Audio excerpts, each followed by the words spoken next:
6화 줄거리.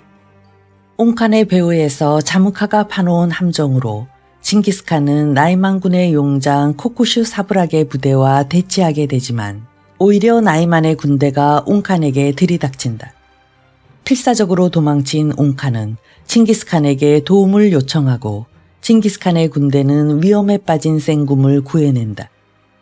생굼의 여동생과 칭기스칸의 아들 주치의 정략 결혼에 반대하던 생굼이 자무카의 계략으로 혼인을 허락하며 칭기스칸을 불러내어 죽이려 하지만 이를 눈치챈 문리크의 도움으로 칭기스칸은 이 함정을 피해간다. 이에 생굼은 옹칸 부대와 함께 출전해 한밤중에 본고지를 포위해 테무친을 생포하려 하지만 첩자들에 의해 이 계획은 징기스칸에게 전달된다. 자기 가족을 보호할 속셈으로 옹칸은 자무카에게 정군을 지휘하게 하자 이에 불만을 품은 자무카는 다시 변덕을 부려 테무친에게 사자를 보내 옹칸의 작전 내용을 알려준다.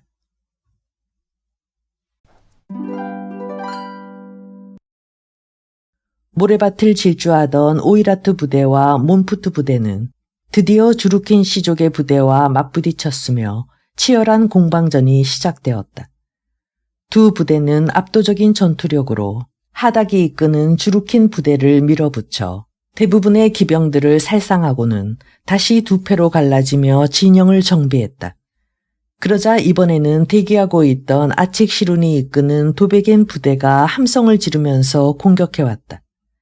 패한 주루킨 부대보다 훨씬 많은 병력으로 밀어닥친 도베겐 부대는 집중적으로 몬푸트 부대를 포위하는 작전을 구사하며 화살을 쏘아댔다. 몬푸트 부대는 주루체다이 부대의 지원을 받으면서 화살 공격으로 맞서다가 서로 간의 거리가 가까워지자 화살 대신 검과 창을 뽑아들었다. 여기저기서 1대1의 육탄전이 시작되었다.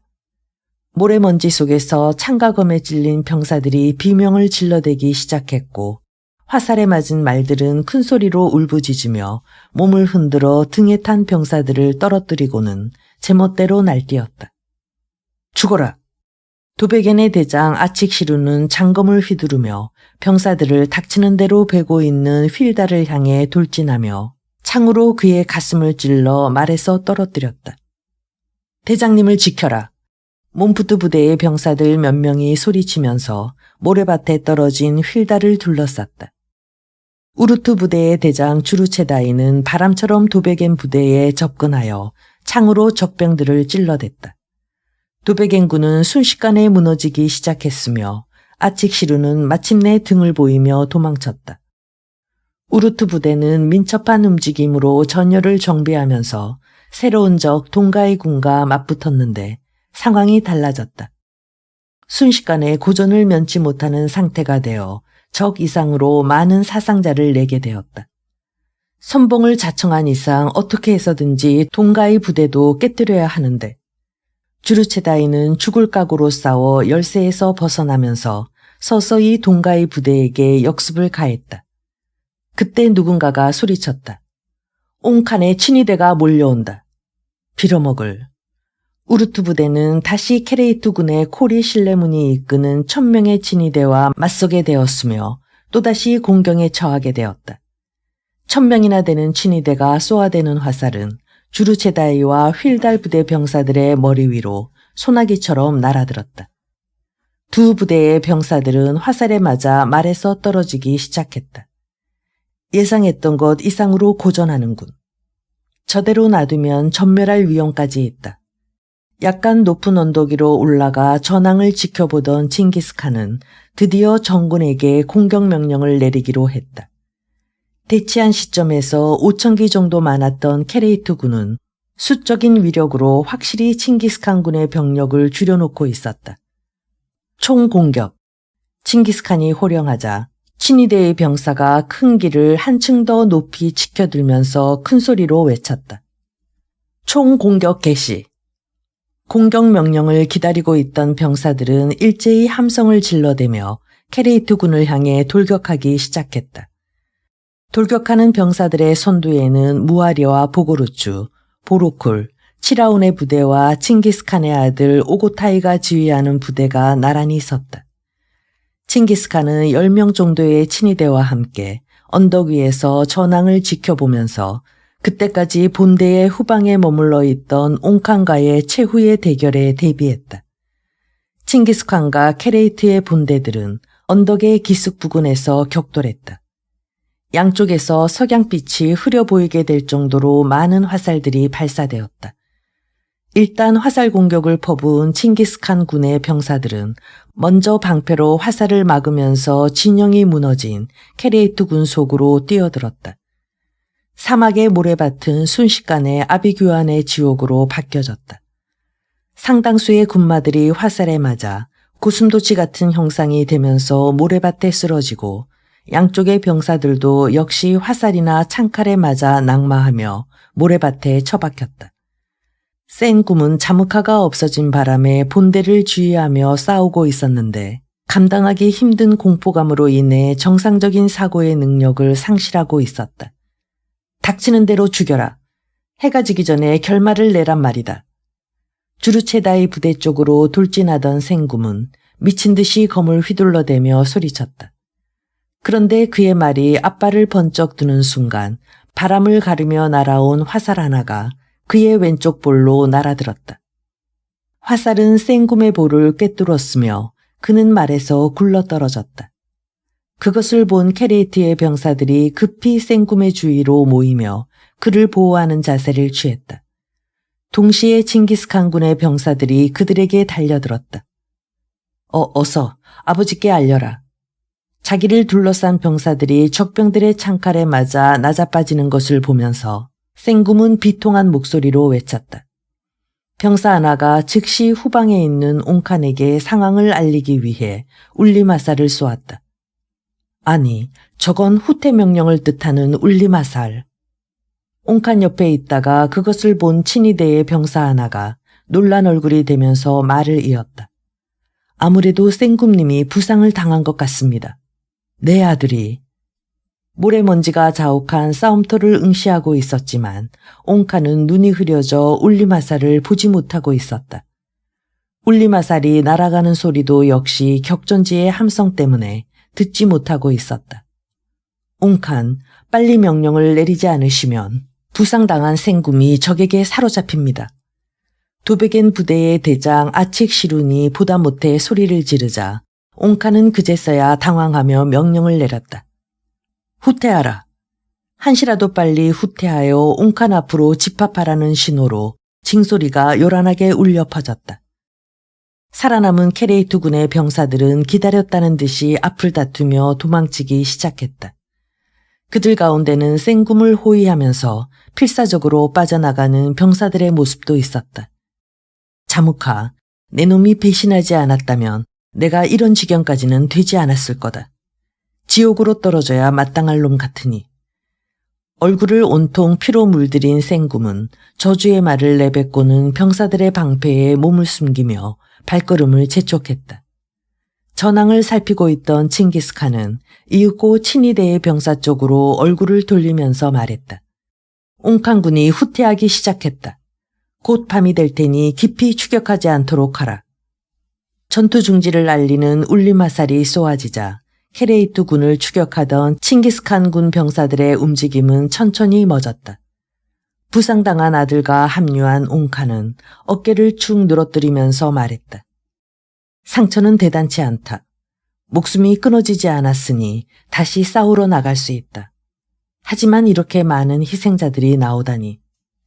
옹칸은 잠시 후 아칙시룬에게 센굼의 간호와 호의를 명하고는 살아남은 부하들과 함께 안전지대를 향해 이동했다. 마침내 사막에 정적이 밀려왔다. 당장이라도 지평선 너머로 떨어질 것 같은 이글거리는 태양이 언덕의 여기저기에 널브러져 있는 커다란 깃발들과 죽어버린 말과 전사자들의 모습을 더 한층 처참해 보이도록 비추고 있었다. 지고리매를 위시한 의무병들은 부상병들 사이를 바쁘게 오가며 치료를 하느라고 눈코 뜰 새가 없었다. 선봉대가 되어 함께 쌓은 휠다를 죽게 해서는 안 된다.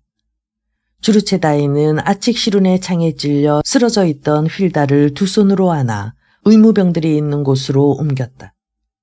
옹칸이 택한 야영지는 격전지에서 15km쯤 떨어진 곳에 자리 잡고 있었다. 칭기스칸 군은 반대쪽으로 10km 정도 이동하여 진을 치고 야영했다. 칭기스칸은 많은 병사들을 잃은 케레이트가 한밤중에 야습해 올지도 모른다. 마른 안장을 얹은 채로 쉬게 하고 모닥불을 절대로 꺼지게 하지 말라 하고 명령했으며 점호는 다음 날 아침에 취하기로 했다. 밤이 너무나 깊었기 때문이었다. 다음 날 아침 칭기스칸은 각 부대의 대장들에게 싸울 수 있는 병사들을 모두 정렬시켜 점호를 취하게 했다. 사상자의 수를 파악하기에 앞서 케레이트와의 새로운 싸움에 대비해야 했던 것이다. 그런데 점호를 취한 결과 놀라운 사실이 드러났다. 아들인 오고타이와 브로콜의 모습이 보이지 않는 것이었다. 부상병들 속에 끼어있는 것이 아닐까 하여 서둘러 조사시켰지만 결과는 마찬가지였다. 칭기스칸의 머릿속은 한순간에 혼란스러워졌다. 그의 삼남인 오고타이는 나이가 어린데도 매사에 정확한 판단을 내리는 영리하면서도 믿음직한 청년이었다. 무력에 있어서는 장남인 주치에게 떨어지지만 일단 부대를 맡기면 냉정한 판단력으로 통솔할 능력이 있다고 생각하여 데리고 왔던 것이었다. 그 오고타이가 보이지 않는 것이다. 칭기스칸의 마음속에서는 반사적으로 메리키트의 습격을 받았을 때 동생 하치군을 죽게 만들었던 뉘우침이 되살아나고 있었다. 칭기스칸은 이윽고 비통해하는 얼굴이 되며 부하들에게 말했다. 용감한 보로콜도 돌아오지 않은 것은 도대체 어떻게 된 일인가? 모두들 자기 대장에 대해서 신경도 쓰지 않으면서 싸웠단 말인가? 보로콜의 부대에 소속된 병사들은 아무런 대꾸도 하지 못하며 머리를 떨구었다. 치열한 육박전이 벌어졌을 때 그들은 케레이트 군의 병사들을 하나라도 더 죽이는 것에만 온 정신이 집중되어 몇 번이나 대장이 호령하는 소리를 듣기는 했지만 대장의 움직임에까지 신경을 쓸 여유 같은 것이 없었던 것이다. 두 사람이 부상을 당해 붙잡힌 것이 아니어야 하는데 격전지였던 쪽으로 눈길을 보내고 있던 하살이 중얼거리는 것처럼 말하자 칭기스칸은 신경질적으로 그 같은 결과를 부정했다. 그럴 리가 없다. 당장 나가서 두 사람을 찾아가지고 오라. 병사들을 내보낸 칭기스칸은 지고리메와 함께 각 부대에 천막에 누워있는 부상병들을 위문했다. 중상을 입은 병사들뿐만 아니라 약간의 타박상을 입은 병사들에게도 노고를 취하는 말을 하며 부드럽게 말을 걸었다. 그러한 칭기스칸의 태도에 병사들은 한결같이 감격하며 말했다. 하루라도 빨리 나와서 복귀하고 싶습니다.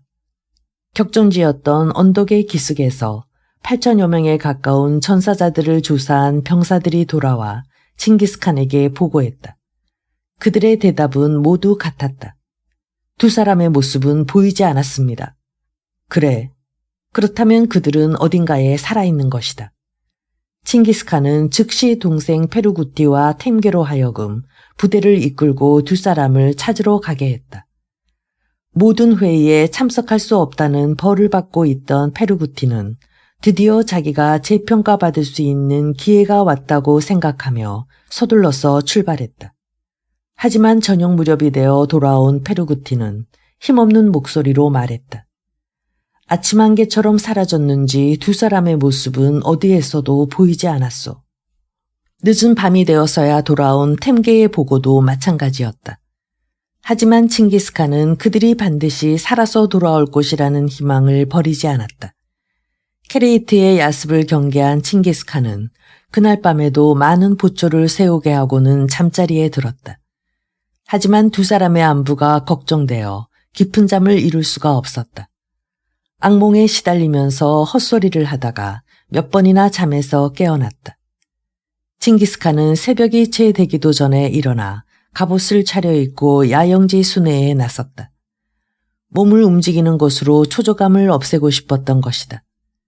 모닥불들은 그때까지 타고 있었고 보초들은 굳어버린 것처럼 우뚝 서 있었다. 수고들이 많다. 칭기스칸은 그들에게 말을 걸어주며 자기의 천막에서 가장 멀리 떨어진 남쪽에 세워져 있는 천막들까지 천천히 걸어갔다. 그때 그는 전방에 나타나고 있는 작은 점을 볼 수 있었다. 적의 정찰병이나 사자. 칭기스칸이 눈을 크게 뜨면서 지켜보는 동안 점은 빠르게 커졌으며 말발굽 소리도 들려오게 되었다.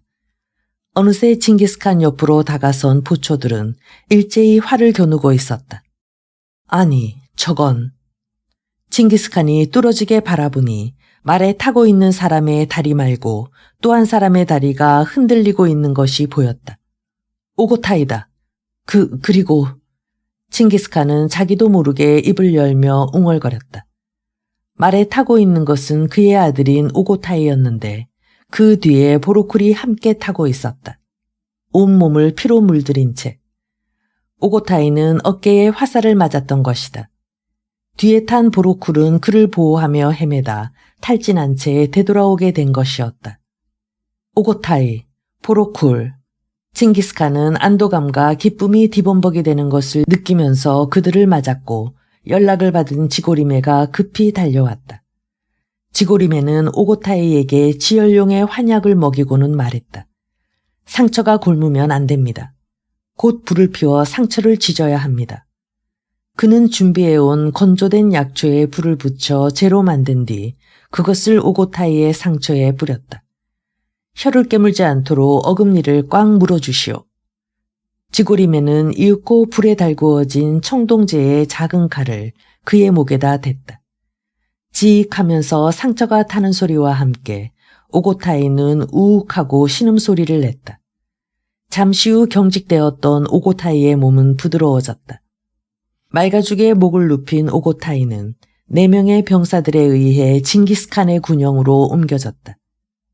그런데 지고리메의 주장에 의하면 징기스칸 군의 전사자는 대략 8,000명, 부상병은 그 숫자를 훨씬 넘어서는 12,000여 명, 그 중에서 치료를 하면 언젠가 부대로 복귀할 수 있는 자는 약 1,300명. 결국 당장이라도 케레이트 군과 싸울 수 있는 병력은 불과 6,000명 정도밖에 되지 않았다. 물론 옹칸군의 사상자들이 얼마나 되는지는 정확히 파악하고 있지 못하지만 그 같은 숫자는 칭기스칸 군이 입은 엄청난 피해를 적나라하게 보여주고 있었다. 칭기스칸은 어쩔 수 없이 옹칸군을 추격하는 것을 포기하고 말들이 좋아하는 목조들이 많은 지대로 이동하기로 했다. 20일, 새로운 준비. 이동을 계속하던 칭기스칸 군은 울쿠이 강과 실루지드 강을 거슬러 올라가다가 다시 동남쪽으로 나아가 작은 호수가 있는 달란 네무르가스의 습지에 당도했다. 잠시 휴식을 취한다. 칭기스칸이 한 손을 들어 보이면서 말하자 취니대의 병사 하나가 알리면서 돌아다녔다. 수초들이 떠있는 호수를 쓰다듬는 것처럼 시원한 바람이 불어오고 있었고 병사들은 호수로 흘러드는 냇물에서 자기의 말을 씻어주기 시작했다. 장수들과 함께 느릅나무 그늘에 둘러앉은 칭기스칸은 즉시 어떻게 해야 적은 병력으로 케레이트에 대한 반격전을 효과적으로 감행할 수 있을 것인지에 대한 회의를 시작했다. 북쪽의 나이만과 언젠가 싸우기 위해서는 어떤 일이 있어도 그들의 남쪽에 이웃한 케레이트를 섬멸시켜야 합니다. 그러기 위해서는 먼저 병력을 증강시키지 않으면 안 됩니다. 옹칸과 자무카에게 적개심을 품고 있는 하살이 먼저 의욕적으로 발언하자 최근에 놀라운 전투력을 보여주고 있는 쿠빌라이가 말을 받았다. 하지만 주변의 목동들을 끌어들여 훈련을 시키려면 너무나 많은 시간이 소요되어 약해진 타타르나 메르키트와 다시 한번 싸워서 붙잡은 병사들을 단련시키는 것이 효과적일 거요. 병력이 증강되면 나이만을 먼저 공격한 뒤에 케레이트를 치는 것이 어떻습니까? 나이만은 확실히 강하지만 강한 쪽을 먼저 섬멸시키면 뒤의 일이 편해지지 않겠습니까? 그렇게 말한 것은 제베였는데 무아리가 금방 반대하는 의견을 내세웠다. 그건 위험한 생각이요. 강한 나이만과 싸울 때 케레이트가 뒤에서 공격해올 가능성이 있어. 동시에 두 군데의 적과 싸우다가 협공을 당하게 되면 야가 빠진 자무카가 어느 쪽인가 붙어 큰 힘으로 작용할 수 있어. 이어서 그는 보고루추 쪽으로 시선을 던지면서 물었다. 그나저나 그 철새는 어디로 날아가 버린 걸까요? 글쎄, 이건 육감에 불과하지만 말재주가 좋은 작자이니 나이만의 족장 타양칸에게 가서 그를 홀리고 있을 것 같군. 맞아, 나도 그럴 것 같다는 생각이 든다. 하살은 칭기스칸을 힐끔 쳐다보며 동감의 뜻을 표시하고는 말을 이었다. 그놈이 지금 몸을 의지할 수 있는 곳은 타양칸의 본거지밖에 없을 거다. 타양칸이라면 케레이트 군뿐만 아니라 우리 군의 사정도 잘 알고 있는 자무카를 기꺼이 받아들일 테니까. 그때 쿠빌라이가 다시 나이만과 영토가 접해 있는 케레이트의 백성들에게서 알아낸 정보라면서 말했다. 타양칸은 분명히 나이만의 족장이지만 실권을 쥐고 있는 사람은 어머니인 구르베수비인 것 같소이다. 타양칸이 뭔가 결정할 때는 반드시 그 여자가 참견을 한다더군요. 그러자 코쿠슈 사브라군과 싸웠던 보로쿨이 신중론을 폈다. 어쨌든 우리는 이미 나이만의 코쿠슈 사브락과 싸워 승리한 바 있으며 나이만은 우리에게 복수하기 위해 군비 증강에 여념이 없을 것이 분명하오. 그러니 병력이 증강된다고 해도 케레이트에 앞서 나이만과 싸우는 것은 피해야 한다고 생각하오. 논의는 계속됐지만 쉽사리 결론이 나지 않았다. 칭기스칸은 그들의 이야기에 귀를 기울이면서도 자기의 의견은 말하지 않고 있었다. 칭기스칸은 잠시 동안의 휴식을 끝내고는 홀룸부르호로 흘러들어가는 한라강의 줄기를 따라서 이동하기로 했다. 이동의 목적은 끌고 온 양들의 수가 많이 줄어 양고기를 먹을 수 없게 되었으며 식량도 바닥이 나고 있었기 때문이었다. 식량을 구하기 위한 모리사냥을 하지 않으면 안 되었다.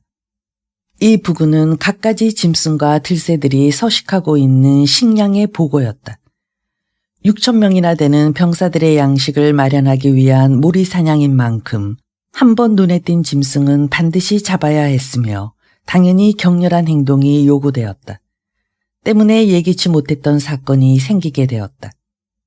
도베겐 부대의 대장 아칙 시룬의 창에 가슴을 찔린 휠달은 지고리매의 치료를 받았지만 상처가 아물지 않았기 때문에 징기스칸에게 모리사냥에 참가하는 것을 금지당하고 있었다. 하지만 우두머리로서의 자존심이 강했던 휠달은 몬푸트 부대의 대장으로서 나를 보호해준 부하들만 일하게 만들 수는 없다면서 징기스칸이 모리사냥에 나간 틈을 이용해 혼자서 말을 타고 사냥을 하러 나갔다.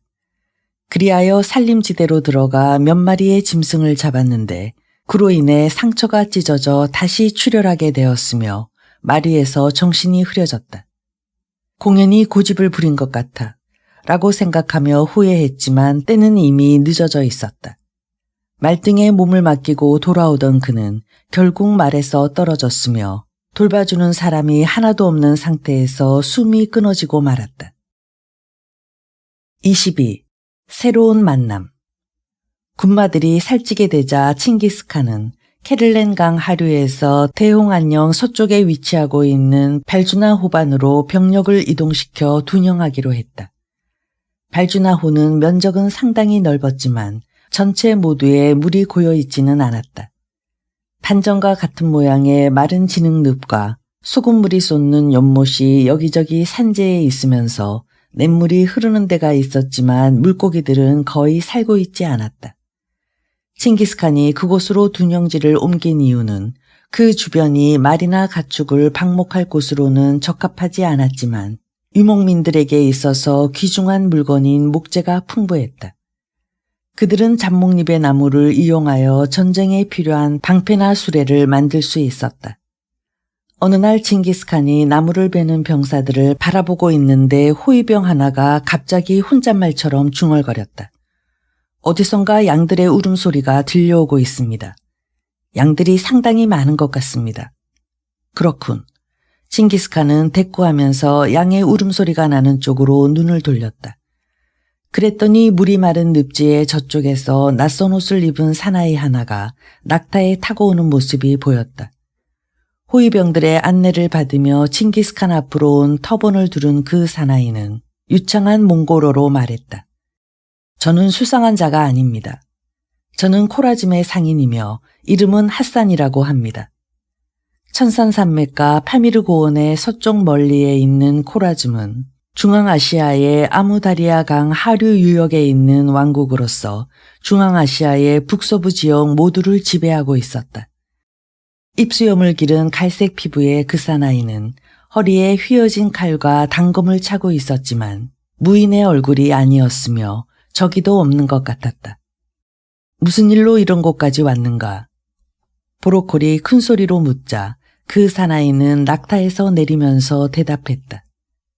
옹구두족의 족장인 알라쿠시 디기드 프리님의 백성들에게서 담비와 파란 다람쥐의 가죽을 대량으로 사가지고 돌아가는 길입니다. 그런데 당신은 혹시 징기스칸님이 아니십니까? 코라즘 사람이 어떻게 내 이름을 알고 있지? 징기스칸은 의아해하며 물었다. 코라즘은 그곳에서 4,000km 이상 떨어진 곳에 있는 나라였다. 자기의 이름이 그렇게 멀리까지 알려져 있으리라고는 생각조차 하지 못하고 있었던 것이다. 역시 칭기스칸님이셨군요. 핫산은 친근감이 가는 미소를 지어 보이면서 말을 이었다. 칭기스칸님의 이름은 지금 파미르 고원의 서쪽까지 울려 퍼지고 있습니다. 물론 제가 거래하고 있는 옹구드에서도 모르는 사람이 없을 정도고 알라쿠시 디기드 프리님께서도 한번 만나 뵙고 대화를 나눌 시간을 갖고 싶다고 말씀하셨다고 합니다. 옹구드의 알라쿠시 디기드 프리가 옹구드 부족은 고비 사막의 남쪽인 오르도스의 사막에서 음산 산맥에 걸치는 몽골의 초원에서 사는 투르크계 유목민으로서 그 즈음엔 금나라에 귀속되어져 있었으며 일족을 통솔하는 알라쿠시 디기드 프리의 부대는 만리장성을 수비하는 임무를 맡고 있었다. 그렇습니다. 알라쿠시 디기드 프리님이 징기스칸님을 만나고 싶어 한다는 이야기는 사실입니다. 징기스칸은 언젠가부터 화살이나 창을 들고 싸우지 않고 수집한 정보를 무기 삼아서 물건을 매매하며 부를 축적하는 사막의 상인들에게 흥미를 느끼고 있었다. 그는 자기의 이름도 상인들의 입을 통해 서쪽의 나라까지 전해졌을 것이라고 생각하면서 핫산에게 말했다. 자세한 이야기를 듣고 싶으니 따라오너라. 감사합니다. 아참, 잠깐. 왜 그러나? 초대에 응하기 전에 드리고 싶은 것이 있습니다. 저는 지금 거세한 양 1000마리를 이끌고 있습니다. 그것을 모두 위대한 칭기스칸님께 바치고자 합니다. 기꺼이 받겠소. 칭기스칸이 대답하자 핫산은 뒤로 돌아서더니 코라즘 말로 크게 소리쳤다. 그러자 조용해졌던 양들의 울음소리가 다시 시끄러워지면서 짐을 가득 실은 낙타들을 수십 마리나 거느린 20명 정도의 젊은이와 양치기 소년 4-5명이 양떼를 몰면서 모습을 나타냈다. 유목민들에게 있어서 1000마리의 양은 대단한 것이 아니었지만 칭기스칸은 핫산의 제의로 인해 오랜만에 기분이 좋아졌다. 양은 고기와 내장은 먹고 저주로는 치즈 등의 유제품을 만들 수 있으며 털은 펠트, 모피는 겨울옷이나 깔개, 똥은 연료, 뼈는 화살촉이 되기 때문에 무엇 하나 버릴 부분이 없었다. 핫산은 2자루의 칼을 호위병에게 맡겨놓은 뒤 커다란 이동식 천막 안으로 들어갔다. 칭기스칸 옆에는 타타르와의 싸움이 끝난 뒤부터 함께 생활해온 제2부인 예수이와 제3부인 예수겐이 정장을 하고 앉아 있었다. 먼저 옹구드의 최근 내부 사정에 대해서 이야기해 주었으면 하오. 칭기스칸이 예수이가 따라준 술을 입으로 가져가면서 말했다. 하지만 핫산은 접대 담당자인 수이게트가 따라주는 술을 정중하게 사양했다. 모처럼 받은 대접입니다만 저는 이슬람 교도여서 술을 마시지 않습니다. 그런가? 매우 유감스럽군. 핫산은 머쓱해하면서 웃는 얼굴이 되더니 이야기하기 시작했다. 옹구두족은 현재 금나라에 귀속되어 만리장성을 지키고 있습니다만 언제까지나 압박을 받으면서 지낼 생각을 가지고 있지는 않습니다. 때문에 징기스칸께서 몽골의 대부분을 지배하시는 것을 알게 되자 하루라도 빨리 동맹을 맺기를 원하는 것입니다. 그것은 동쪽과 서쪽 사이에 무역업에 종사하고 있는 우리 코라짐의 상인들도 크게 원하는 바입니다.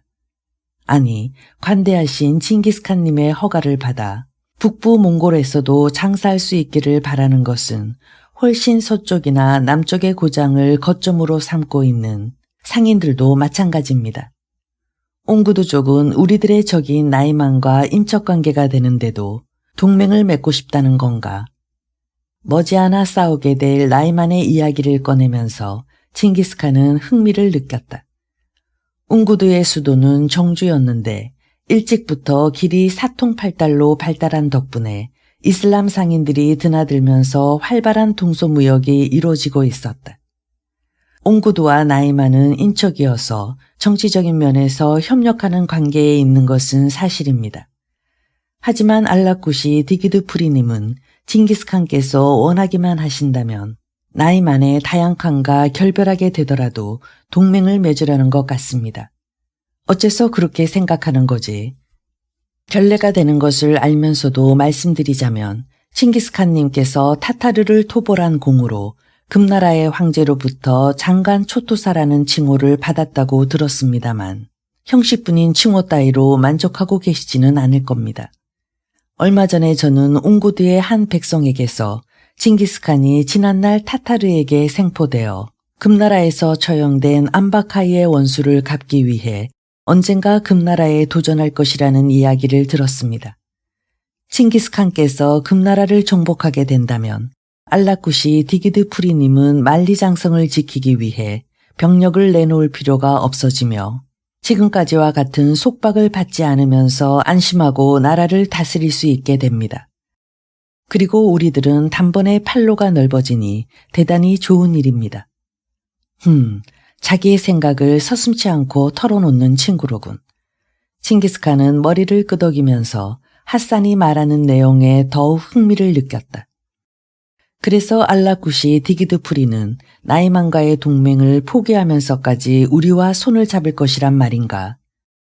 칭기스칸이 술맛을 음미하면서 묻자 핫산은 초대받은 자의 예의로 양고기에 손을 뻗으면서 말했다.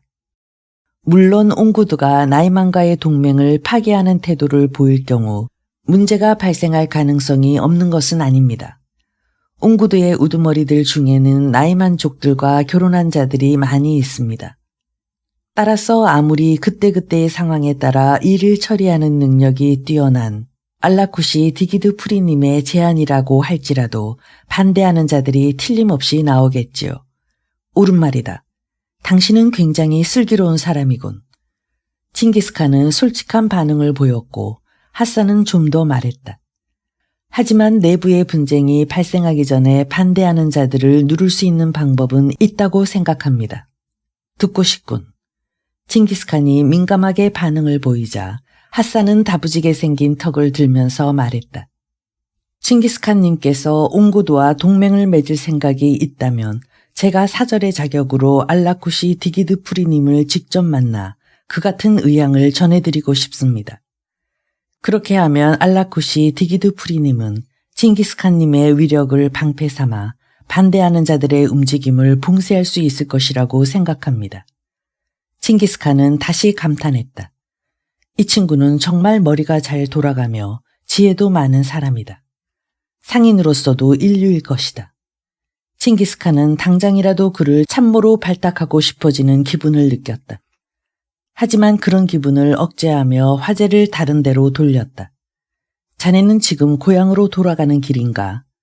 옹구두와 동맹을 맺겠다고 결단을 내리는 것은 곧 나이만과의 전투가 시작되는 것을 의미했기 때문이었다. 그는 부하 장수들과 진지하게 의논을 하며 결론을 내리고 싶었다. 사들인 모피를 팔기 위해서 일단 귀국합니다만 칭기스칸님께서 원하신다면 가능한 한 빨리 돌아오겠습니다. 그래줬으면 고맙겠다. 칭기스칸은 미소를 지으면서 대답했다. 고비 사막과 타클라마칸 사막을 넘어 파미르고원 서쪽에 있는 코라즌까지 갔다가 오려면 아무리 서두른다고 해도 반년은 걸릴 것이었다. 칭기스칸은 그 사이에 첩자를 보내 옹구두와 나이만에 대한 정보를 수집하여 어떤 쪽으로든 결론을 내릴 계산을 하고 있었다. 늘어앉아 있는 장수들은 흥미있어하는 태도로 두 사람의 이야기를 들으며 술을 마시고 있었다. 당신의 나라에 대해서 이야기해 주겠나? 잘 물어주셨습니다. 술을 마시지 않고 안주에도 별로 손을 대지 않고 있는 핫산의 커다란 눈이 반짝이면서 빛을 발했다. 우리 코라즘 왕국은 옛부터 유목민들과 오아시스 주민들 간의 교역의 땅으로 번창하게 되었으며 관계 농업도 발달해 있습니다. 주민들 대부분은 이슬람교를 믿고 있는데 저는 마호메트가 탄생한 성지인 메카 순례를 마쳤기 때문에 핫지라고도 불리워지고 있습니다. 종교 이야기는 그쯤에서 끝내고 다른 이야기를 해주었으면 좋겠다. 칭기스칸의 장수들 중에는 케레이트에 기순했을 때 기독교를 믿게 된 자들이 있었다. 따라서 그들과 핫산과의 종교적인 논쟁이 시작되어 감정이라도 상하게 되면 귀중한 정보를 얻을 수 있는 길이 끊어지게 될지도 모른다고 칭기스칸은 순간적으로 생각했다. 칭기스칸님은 관대한 분이어서 종교 이야기에도 귀를 기울여 주실 것이라고 생각했습니다만 핫산이 하고 싶은 대로 말하자 칭기스칸은 그를 다독거리듯이 대꾸했다. 나는 이 세상에 여러 가지 종교가 있어도 상관없다고 생각하는 사람이다. 인간은 무엇인가에 의지하지 않고는 살아가지 못한다는 것도 나름대로 이해하고 있다. 물론 옹구두의 백성들 중에 기독교를 믿는 자들이 많다는 것도 알고 있지만 동맹을 맺을 때 장애가 되지 않으면 좋겠다고 생각할 정도다. 어쨌든 지금은 어떤 종교에 대한 이야기도 듣고 싶지 않다. 알겠습니다.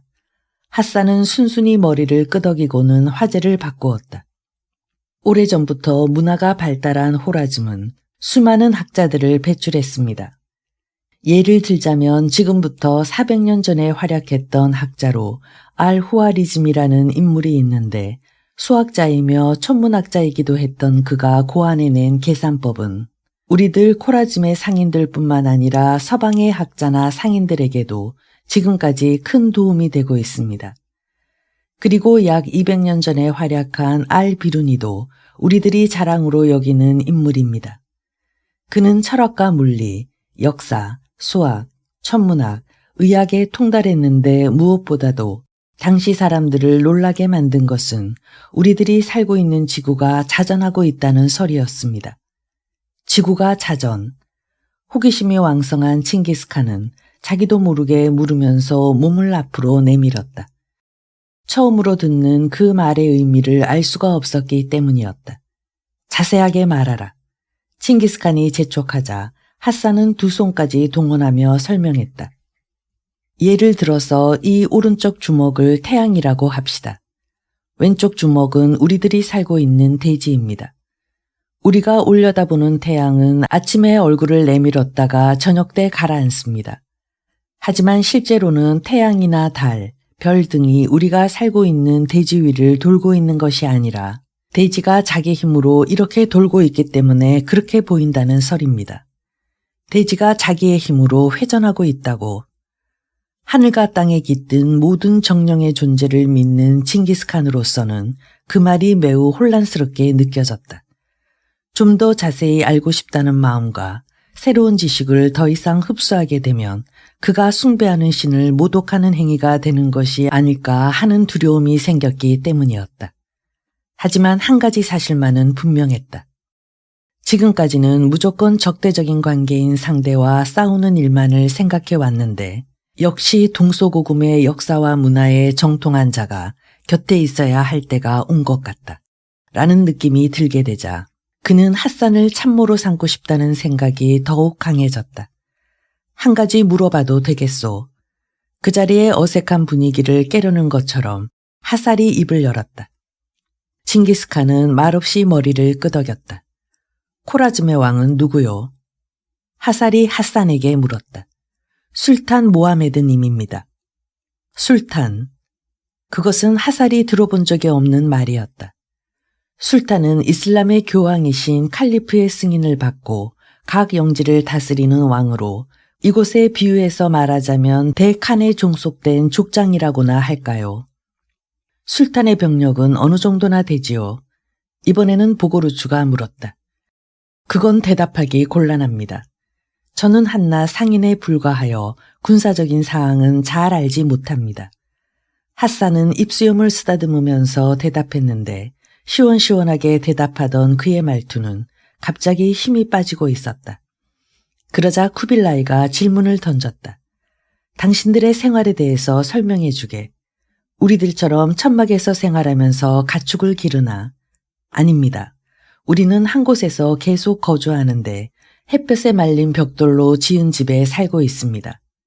저는 부하라라는 도시의 주민인데 도시 주위에는 성벽이 이중으로 둘리어져 있습니다. 주민들은 농업이나 목축, 상업, 수공업 등의 일에 종사하면서 생계를 이어가고 있습니다. 계절에 따라 이동하는 우리들은 적의 침입에 대비하거나 겨울에 말이 도망치지 못하게 하려고 허술한 나무 울타리를 두르는 것이 고작인데 술탄은 이중의 성벽을 만들어 주민을 보호한단 말인가. 징기스칸은 다시 한번 놀라며 머리를 끄덕이다가 불쑥 말했다. 언젠가 당신의 나라를 방문해 보고 싶다. 언제라도 기꺼이 안내하겠습니다.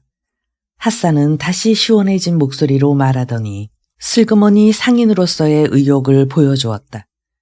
저는 코라짐의 상인. 필요한 물건이 있으면 얼마든지 말씀해 주십시오. 입수할 수 없는 물건은 없습니다. 우선 칭기스칸님의 아름다우신 부인들을 장식할 물건들을 주문하시는 것이 어떻겠습니까? 그 말을 들은 예수이와 예수겐이 서로 얼굴을 마주보자 칭기스칸이 시선을 던지며 말했다. 저렇게 말하고 있으니 필요한 것이 뭔지 말하시오. 네, 하지만 잠시만 생각하도록 해주세요. 동생과 의논해 보겠어요. 조심성이 많은 예수이가 빨간 보석과 파란 보석들을 이어서 만든 목걸이를 만지작거리며 대답하자 칭기스칸은 핫산 쪽으로 얼굴을 돌리면서 물었다. 무기도 입수할 수 있나? 그러자 핫산은 그 말을 기다리고 있었던 것처럼 금방 대답했다. 다음에 뵙게 될 때 몇 가지를 가지고 오겠습니다. 물건에 따라서는 금나라의 것보다 뛰어난 것들도 있습니다. 핫산이 보충 설명을 했을 때 천막 밖에서 보초를 쏘고 있던 병사가 들어오더니 한쪽 무릎을 꿇으면서 말했다. 보고루츠님에게 급히 보고할 것이 있답니다. 잠깐 실례하겠습니다. 보고루츠는 칭기스칸의 양해를 얻은 뒤 천막에서 나갔는데 잠시 후 다시 들어오더니 칭기스칸 앞으로 걸어가 작은 목소리로 뭔가 속삭였다. 칭기스칸은 무표정한 얼굴로 듣고 있더니 이윽고 핫산에게 말했다. 아직도 듣고 싶은 이야기들이 많지만 급한 일이 생겼다. 저 오늘 밤은 여기서 신세를 지고 내일 아침에 출발하고 싶습니다만. 핫산은 그 자리의 분위기를 알아차리며 물러갈 자세를 보였다. 핫산은 칭기스칸에게 큰 절을 하고는 보로코를 따라 천막 밖으로 나갔다. 그로부터 잠시 후 천막 안으로 들어온 것은 보고루츠가 캐레이트에 잠입시켰던 첩자였다. 어서 보고 드리도록 해라. 보고루츠가 말하자 첩자는 칭기스칸 앞에 엎드려 절을 하고는 크지 않은 목소리로 빠르게 말했다. 느릅나무 숲에서 나온 생굼이 검은 숲으로 가서 옹칸을 만나 그를 부추겼답니다. 테무친과는 이제 원수가 되고 말았습니다. 테무친은 전력이 보강되는 대로 우리들 부자를 죽이기 위해 쳐들어올 것이 분명합니다. 더 이상 늦어지기 전에 그를 없애야 합니다. 지금이야말로 아버지의 병력을 모두 저의 부대에 편입시켜 테무친과 싸울 때입니다. 라고 말했다는군요. 그러자 불안해진 옹칸이 그의 의견을 받아들여 모든 부대를 내놓았으며 생굼은 전쟁 준비를 시작했습니다. 생굼이 또 어리석은 짓을 하기 시작했단 말인가. 모처럼 평화를 유지하고 있는데 어쨌든 그놈이 군사를 일으켰다며 싸우지 않을 수 없지 않은가. 그 작자가 언제 출전할 것 같은가. 칭기스칸이 입술을 질근 깨물면서 묻자 첩자는 조심스럽게 대답했다. 제가 염탐한 바에 의하면 연로한 옹칸 자신도 출전할 것인가 하는 문제로 의견들이 매우 분분한 것 같았습니다. 옹칸은 자기의 부대를 주기는 했지만 어리석은 아들 생굼에게 지휘를 맡기는 것에 대해 불안해하고 있는 것 같았습니다. 그때 하살이 허리에 찬 검의 손잡이를 쥐면서 두 사람의 대화에 끼어들었다. 캐레이트와의 이런 관계를 언제까지나 지속시키는 것은 좋지 않습니다. 우리와 캐레이트의 관계는 이미 어느 한쪽이 망하지 않으면 결말이 나지 않는 단계에까지 와 있으니까요. 알고 있다. 칭기스칸은 한쪽 주먹으로 턱을 고이며 깊은 생각 속으로 빠져들었다. 하지만 옹칸이 공격해 오기 전에 우리가 먼저 공격을 한다면 나의 이름이 우스워진다. 뭔가 좋은 방법이 없을까? 아직 병력의 증강도 여의치 않은 판국에 지금 즉시 출전한다는 것은 다시 생각해 봐야 될 일이 아닐까요? 생굼은 우리의 병력이 적다는 것을 알았기에 다시 승부를 가릴 생각을 했을 겁니다. 듣고만 있던 보고루추가 두 눈을 빛내면서 신중하게 의견을 제시하자 치라운도 한마디 거들었다. 역시 옹칸이 손수 출전하느냐 안 하느냐가 승패의 갈림길이 되겠군요. 그들이 우리보다 많은 병력을 이끌고 공격해 온다 해도 생굼이 지휘관이라면 두려울 것이 없습니다.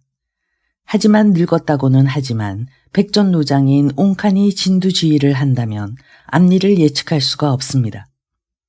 칭기스칸은 눈을 감은 채 한동안 심사숙고하는 모습을 보여주고 있었는데 이윽고 결단을 내렸는지 마음에 내키지는 않았지만 싸워야겠군 하고 말하면서 두 눈을 크게 떴다. 하살. 칭기스칸은 동생 쪽으로 눈을 돌리며 불쑥 물었다. 너의 가족을 나에게 맡겨줄 수 있겠느냐? 예, 무슨 말씀이시죠? 갑작스런 엉뚱한 제의에 하살은 의아해했다. 장남인 예구와 차남인 예승계, 삼남인 토쿠, 그리고 너의 아내를 내게 맡겼다고 생각하고 옹칸에게 보냈으면 한다. 그렇게 하는 이유가 뭐지요?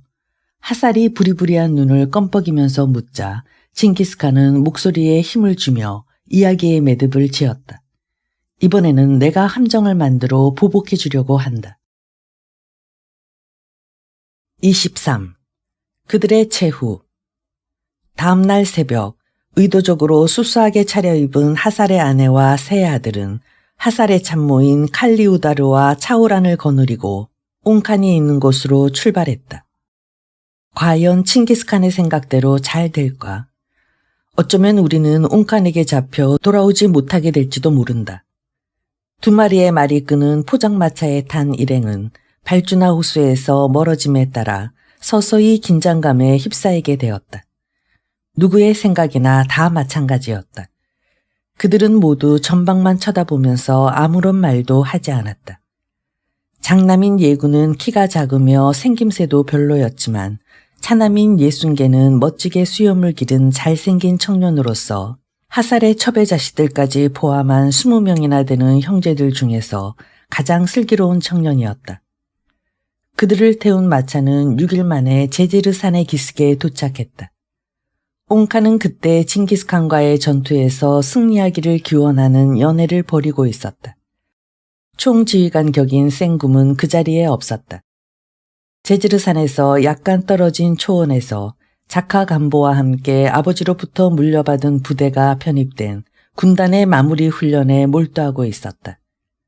옹칸은 아무런 예고도 없이 하살의 가족이 찾아오자 크게 놀라며 경계하는 마음을 드러냈다. 즉시 나를 찾아온 이유를 말하라. 호화로운 천막 안에서 그들을 맞은 옹칸은 늙어서 보기 흉해진 몸을 보이지 않으려고 등을 곧바로 세운 자세로 의자에 앉은 채 억지로 위엄을 갖추려고 했다. 칼리우다르가 먼저 괴로움이 가득 찬 표정으로 옹칸에게 말했다. 실은 우리 진영에서 큰일이 발생했습니다. 어느덧 20여일 전의 이야기가 됩니다만 칭기스칸께서 호련히 모습을 감추셨습니다. 그게 도대체 무슨 소린가? 태무친이 없어지다니. 예상치도 못했던 말을 듣자 옹칸의 신하들이 웅성거리기 시작했다. 그런 엉터리 같은 이야기가 어디 있나. 만일 그 말이 사실이라면 산속에 틀어박혀 작전이라도 짜고 있는 것이 아닐까. 우리를 공격하려고. 모두들 조용히 해라. 옹칸은 뼈만 남은 앙상한 손을 들어 신하들이 멋대로 떠들어대는 것을 제지하고는 다시 물었다. 방금 한 이야기가 사실인가? 사실입니다. 차우란이 진지한 태도로 대답하자 예순계도 실감이 나게 말했다. 저의 아버지 하살이 이렇게 말씀하셨습니다. 형님을 찾기 위해 짐작되는 곳을 모두 다 살펴봤지만 결국 찾아내지 못했다. 말발굽의 흔적이 있어서 더듬어 갔지만 당도한 곳엔 다른 사람의 말이 있었을 뿐이다. 라고. 우리 일족이 모두 출동하여 밤낮을 가리지 않고 크게 소리 지르며 찾아다녔지만 칭기스칸의 모습을 결국 찾아낼 수 없었습니다. 태무친이 모습을 감출 이유라도 있었던 건가? 바로 그것이 전혀 짐작이 가지 않아서 답답합니다. 한 가지 짐작 가는 것이라면 예순계는 길게 숨을 내쉬며 지체하지 않고 말을 계속했다. 칭기스칸은 옹칸과의 전투로 인해 많은 병사들을 잃은 뒤 크게 우울해하며 탄식하곤 했습니다. 나는 지쳐버리고 말았다. 더 이상 싸움터로 나가는 것이 싫어졌다라는 말만 되풀이하곤 했습니다. 어쩌면 그분은 저의 아버지 하살에게 앞일을 맡기고 우리들이 찾을 수 없는 먼 곳으로 떠나버렸는지도 모릅니다. 아들의 이야기가 사실인가? 옹칸은 다시 하살의 아내에게 질문의 화살을 던졌다.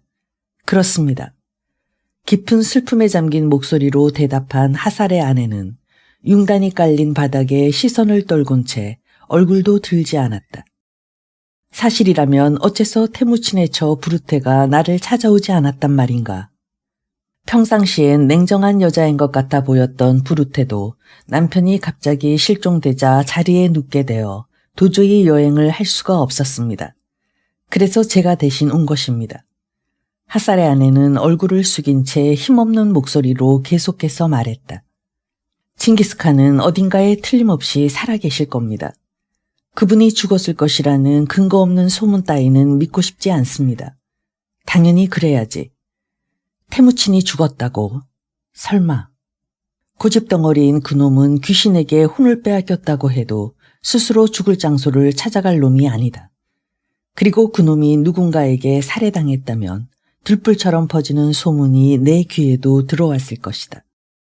옹칸이 마음속으로 중얼거리며 의심스러워하고 있을 때 하살의 아내는 눈물이 고인 얼굴을 들면서 말했다.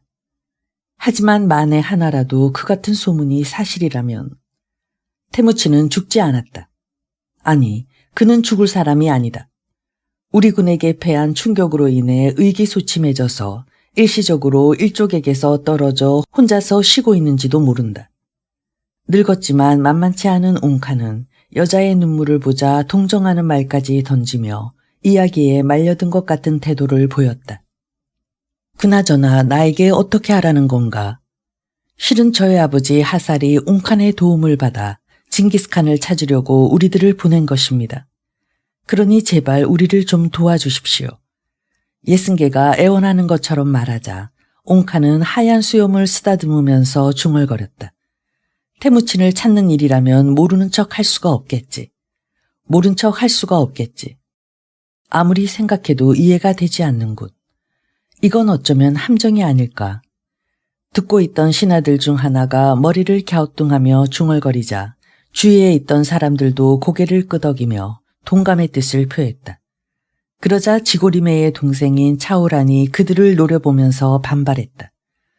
우리는 옹칸이 누군가 신뢰할 수 있는 분을 보내 칭기스칸을 찾는 데 도움을 주기를 바라며 이렇게 찾아온 것입니다. 옹칸은 차오란 쪽으로 시선을 던지며 물었다. 헌데 말이다. 내가 보낸 자도 태무친을 찾아내지 못하게 되면 어떻게 할 건가? 그의 마음은 이미 싸우지 않고 승리하는 쪽으로 쏠리고 있었다. 하살님께서는 그렇게 되었을 경우 손수 일족을 이끌고 이쪽으로 와서 옹칸님에게 귀속되겠다고 말했습니다. 태무친의 동생이 항복을 한다고.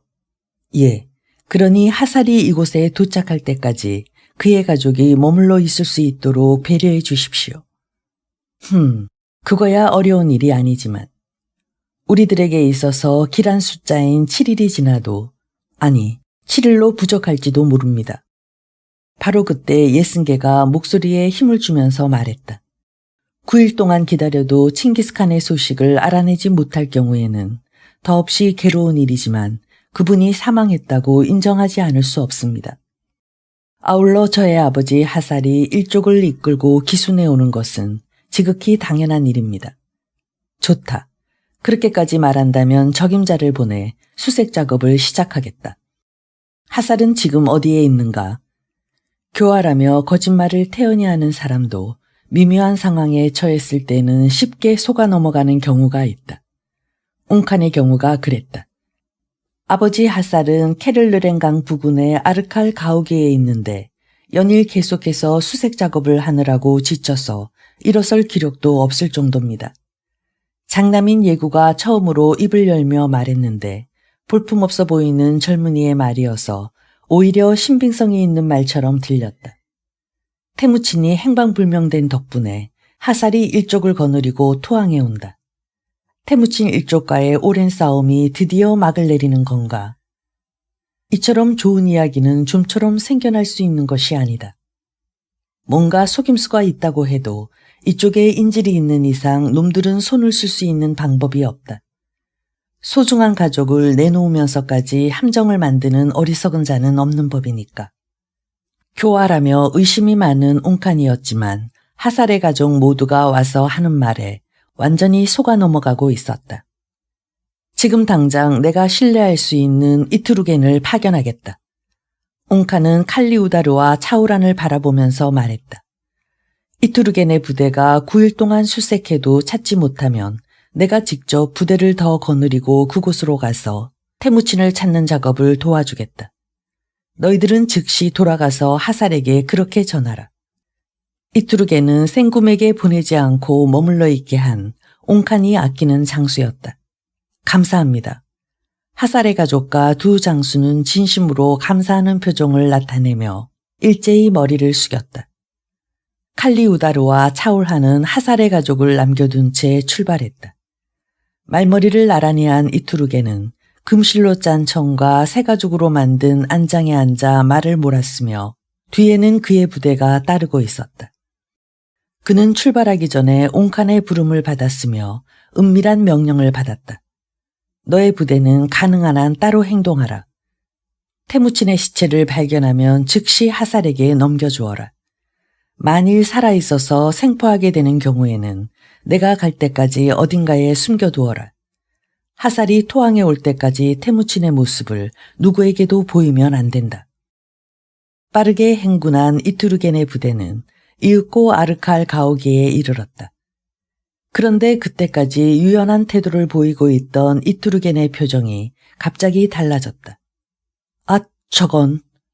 그는 소스라치게 놀라며 두 눈을 짓뜨고 있었다. 땅에서 솟아나기라도 한 것처럼 갑자기 전방에 나타난 칭기스칸 군의 깃발들이 전방에서 펄럭이고 있었으며 무장한 기마 부대가 당장이라도 그쪽으로 달려올 것 같은 모습을 보여주고 있었기 때문이었다. 이투르겐이 이변을 알아차린 것을 본 칼리우다르와 차우라는 지체 없이 말고삐를 당기며 그의 양옆을 막았다. 뭔가 이상하지만 나의 임무는 태무친의 생사를 확인하는 것이니까.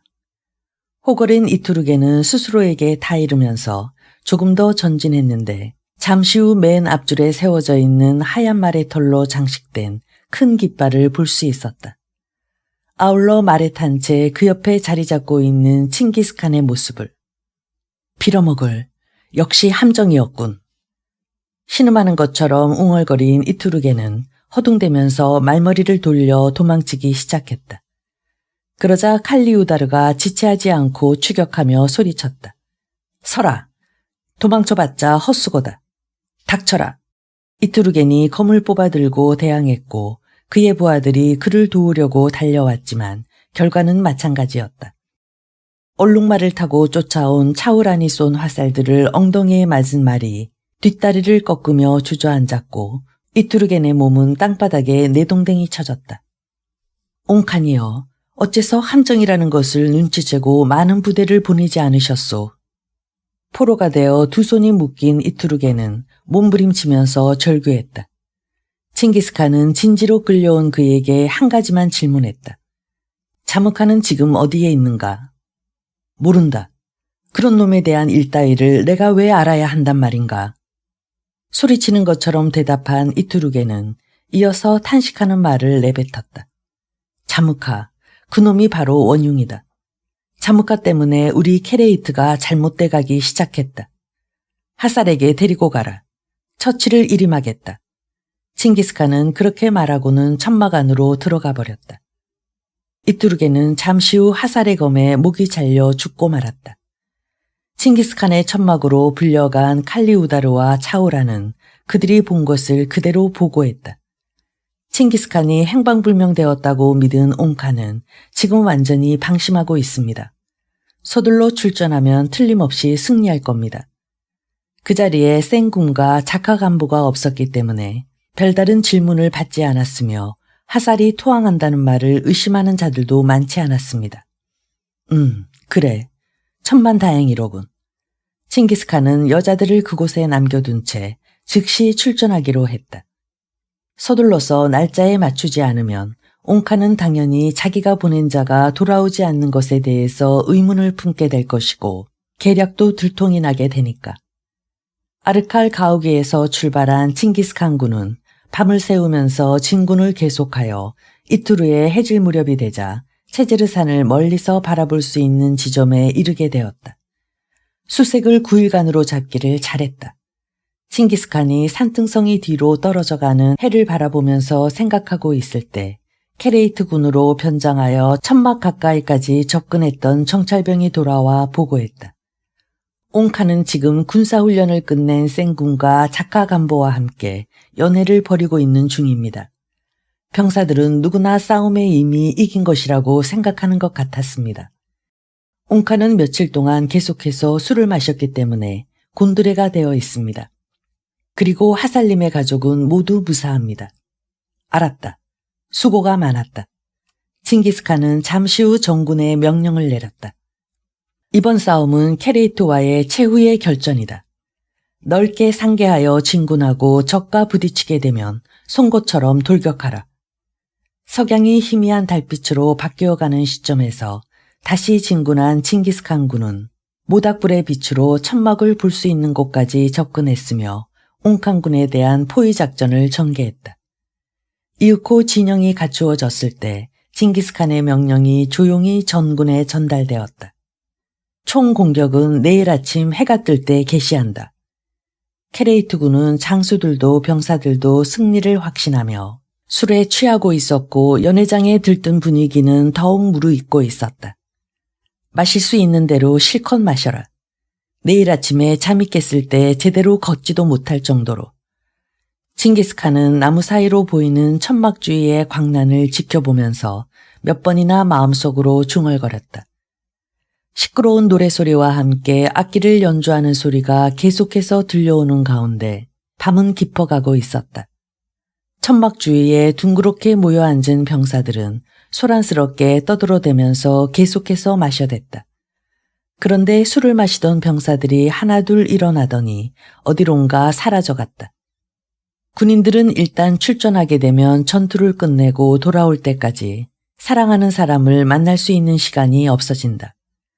적지 않은 수의 젊은 병사들이 술에 취한 김에 사랑하는 여자를 불러내 숲속으로 들어갔다. 단 둘만의 오붓한 시간을 갖기 위해.